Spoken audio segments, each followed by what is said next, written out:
I'm David Brooks, and the name of my exhibition is Continuous Service Altered Daily.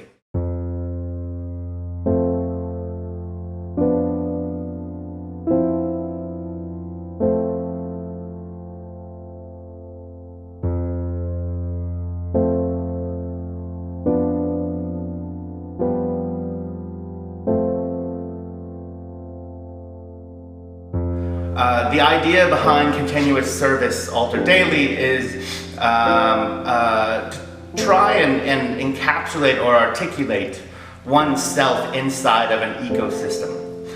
When you try and think about what an ecosystem is, we all individually, subjectively create pictures in our minds of what an ecosystem is, but you can't actually witness an ecosystem. It's something that takes time, it's something that takes bits of information, bits of experiences put together, and it's through your imagination that you combine these things to create a sense or a notion of what an ecosystem is.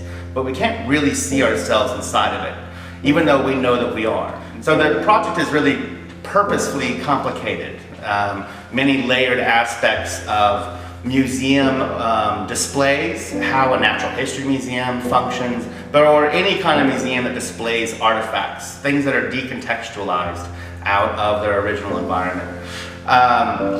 The whole entire installation is made up of one machine, which is a combine harvester. The combine I'm using as a kind of analogy for an ecosystem itself, because the combine harvester harvests grain, corn, and other types of crops, but it does 9 different functions all at one time. And one human being could never watch all nine functions at the exact same time. So it defies perceptual capacities of the individual.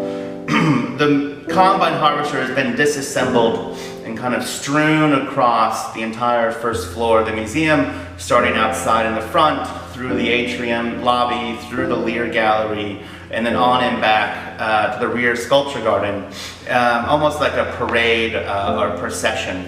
And it goes through multiple material transformations as all of these parts are displayed in various museum formats. It goes from a sandblasted material where it erases all of its traces of history and wear and tear, returning it to its material origins, so to speak.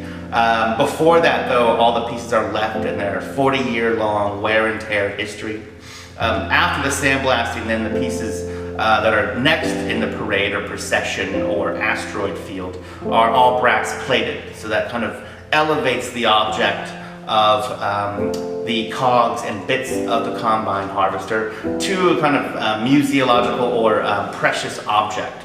That is a kind of, I think of like the Brancusi's bird in space, where you have this kind of polished brass piece. It's almost immaterial in a way. It's an elevated object. So here the artifact is going from its wear and tear state, sandblasted, returned to its material origin, and then brass plated where it's elevated in sort of a preciousness and status of an object. And then in the exterior, in the rear sculpture garden, these larger pieces like the elevator chutes and the grain tanks are powder coated, a material really quite conventionally used for exterior metalwork and especially large metal sculpture. So the various transformations imply a sense of process throughout the whole project.